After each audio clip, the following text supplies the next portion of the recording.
In the name of the Father, the Son, and the Holy Ghost. Amen.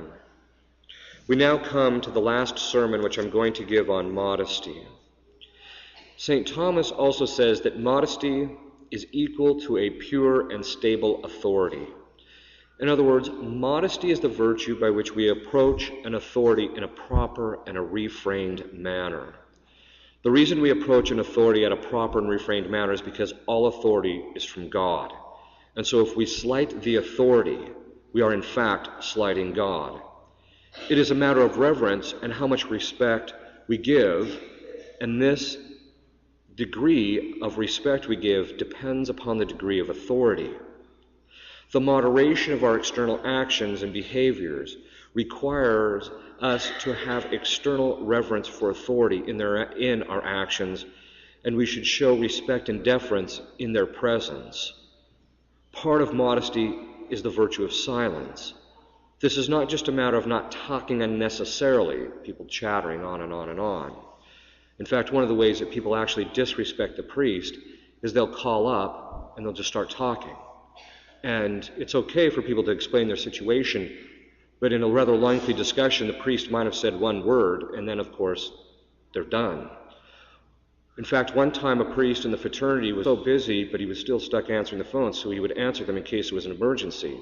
A lady on the other end of the line began talking, and it wasn't of something of any substance, and he was trying to tell her, I didn't have any time, but he couldn't get a word in edgewise. He was so busy, he simply couldn't do it. So he laid the phone down, and he kept working. 35 minutes later, he came back. She was still talking. So then he finally got a word in edgewise and said, look, I'm sorry, but I have to go now. This is a way in which lack of circumspection.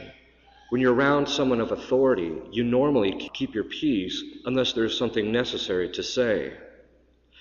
But it's not just a matter of talking a lot, but it's also a matter of not making a lot of noise in the home.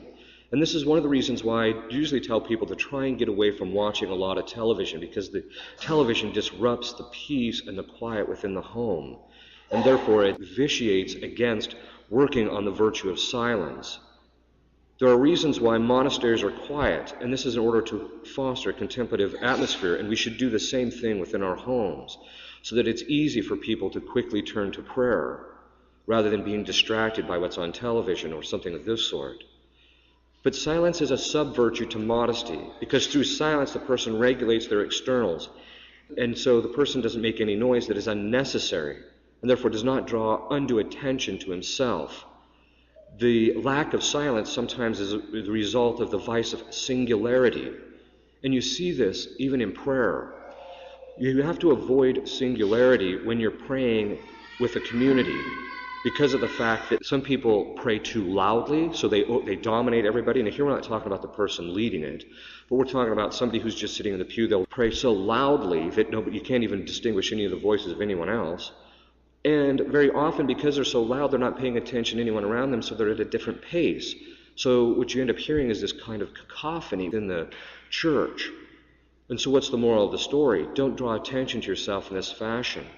Part of the perfection of modesty is seeking not to stand out unnecessarily, to seek a kind of hidden life. The goal is to blend in with everyone else as a matter of humility. Silence manifests reverence within a church, since our Lord said, my house is a house of prayer, and in order to pray you need external silence. And therefore, in order to pray, it is necessary to have silence both externally, which is part of the virtue of modesty, and internally, which is part of the virtue of honestia, which is the virtue which you've heard me mention, in which a person seeks virtue in every particular way, which means that the interior appetites or emotions and things of this sort quieten down. It's one of the hallmarks of a person of virtue, is that their emotional life is very stable and very quiet. And also by a relentless pursuit of the virtue which moderates and attains our passions, that is what we must do, and that is the virtue of honestia. This means that when we come into the church, we should try to be quiet. Don't bang the pews or kneelers. Don't talk loudly. Don't talk unless it's necessary. Don't turn your pages loudly in your book. Once in a while, the priest will be during the canon, even when he's saying the words of consecration, and you hear people turning their pages. Whoosh, whoosh. and it's just a distraction. It's hard for him to keep focus and anyone else. So make sure that you turn your pages quiet. And now, granted, some books are just old, and so they're going to make a lot of noise, but try and be quiet. For parents, this means that if your child starts acting up, he should be taken out of the church. Not after he has been acting up for 5 minutes, but at the first instance in which you see he's not going to immediately quieten down. Let all mortal flesh keep silence is the song, and we should sing this regularly in order so that there is a recognition on our parts that when we stand before God, the throne of God, the feast of Christ the King is about Christ and his authority, that we should be silent in its place. It is not pious to pray while your child is running amok. From time to time, you'll see people letting their kids running around the church while they're sitting there praying. This ends up being a distraction to everybody else. You can fulfill your Sunday obligation by taking your child outside, since you are still morally connected to the action of the priest. Now, please understand, my intention is not to beat up on parents. That's not it at all. In fact, my hope is that each person that is married in this parish will have the greatest number of children through a spirit of generosity that God desires to send them. But there is a distinction between a large family and a large, modest family. You see this in homes in which people are very, very holy, and where the parents are very holy, that the children just naturally adopt an interior silence so that when they come to church, they're not running around. It is a sin against the virtue of modesty to allow your children to continue to make noise or run around in a church because they distract other people. You're drawing them away from God. And this draws undue attention to oneself. In a word, it is not a proper regulation or moderation of the externals of the child or even of the parent, because the children are considered the externals of the parents. It is also a sin against the virtue of religion to do things that distract people. And this is why it's necessary not to interrupt people while they're praying as a matter of modesty, unless it's necessary. If it's something that's not really necessary, don't interrupt. It is a matter of reverence to God to whom the person is speaking in his prayer. This is why it is also a sin against modesty to talk in church and to interrupt people while they're praying, as well as rubbernecking, that is, looking around in the church, which can be a distraction to those sitting behind you. When I grew up, we were told never look backwards in the church, because it's a distraction to the people in front of you.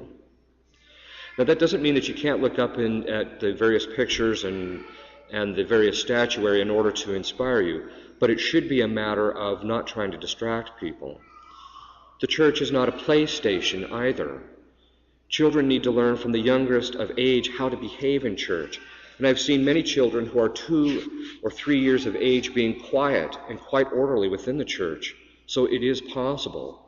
Obviously, different children have different temperaments and different dispositions, but it's really how the parents handle them that is the issue. As a matter of reverence and silence, do not come into the sacristy wanting to talk to the priest immediately after Mass. I realize we have mentioned this 3 times from the pulpit, but it continues to be a difficulty with people knocking on the door immediately after Mass. You need to let the priest finish his very short, often, thanksgiving, because he has an obligation, according to the laws of the church, to make a thanksgiving.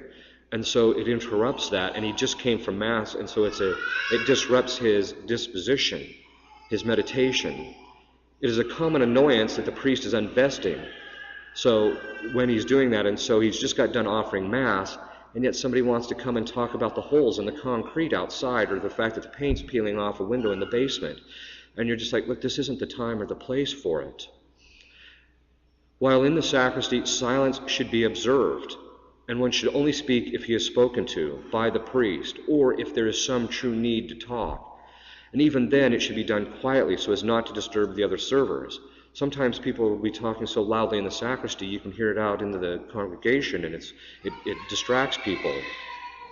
Also, when you come to the sacristy, don't come through the sanctuary.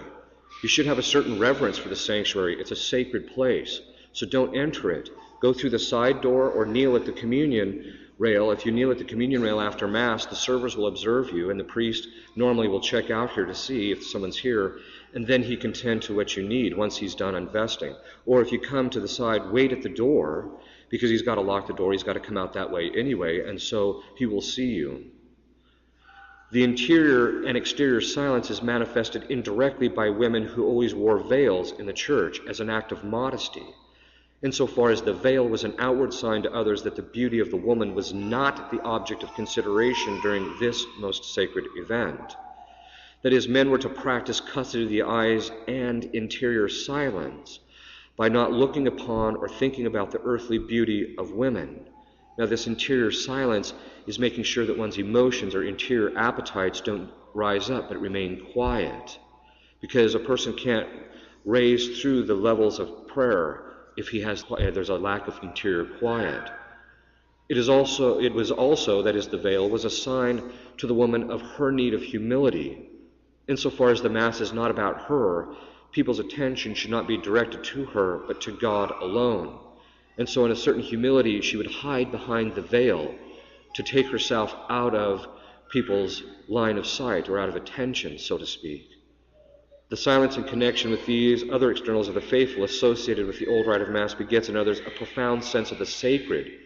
The reason we're silent, the reason we take our child out, the reason we don't let him keep going on and on and on making noise, is so that people that come will recognize this is a truly sacred place, because silence, by its nature, when people walk into a place and everybody's quiet, there is a natural psychological mechanism for people to realize there's something serious going on here.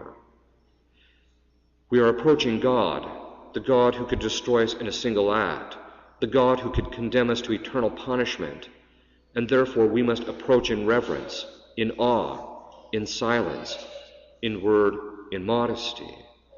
It is for this reason, again, that we should sing, if not externally, but at least within ourselves when we walk into the church, "Let all mortal flesh keep silence." And by that I don't mean we just have to sing it interiorly, but that we recognize when we walk in that we must quieten ourselves down interiorly.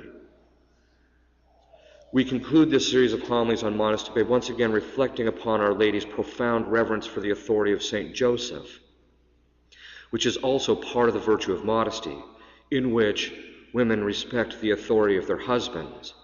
It doesn't matter if a woman wears a dress.